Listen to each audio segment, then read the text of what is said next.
the days of springing forward, falling back, may be numbered. The Senate is now taking up that measure to make daylight saving time permanent, meaning the clocks we follow from March to November would be in place year-round after the U.S. House approved it on Tuesday. 10 Tampa Bay News reporter Andy Payton joins us from downtown St. Pete now. And Andy, while states would be able to opt out, that's not going to happen in Florida.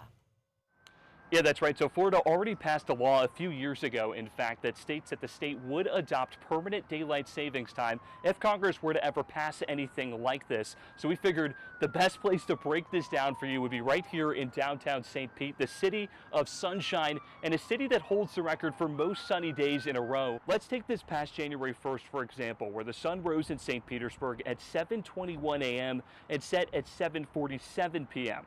If the clocks were to no longer fall back an hour in November, it would have risen at 8:21 a.m. and set at 6:47 p.m., giving us that extra hour of sunlight in the evening, an extra hour that those in favor say can improve public safety, promote more active lifestyles, and help the economy. But others have concerns surrounding the impacts of starting their day in the darkness. Take a listen to this. People may feel a level of kind of chronic tiredness or chronic fatigue.